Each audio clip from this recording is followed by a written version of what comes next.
بسم اللہ الرحمن الرحیم۔ اللہ کے نام سے شروع جو نہایت مہربان رحمت والا ہے۔ السلام علیکم ورحمۃ اللہ وبرکاتہ۔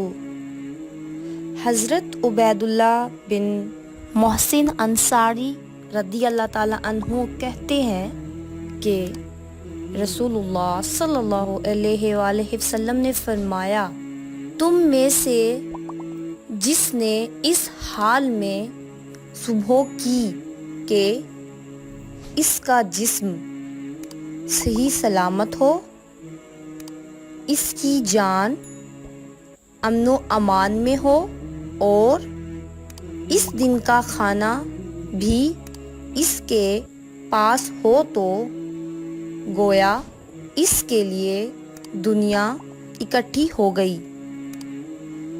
سنن ابن ماجہ حدیث نمبر 4141۔ جزاک اللہ خیرہ۔ Subscribe for more videos.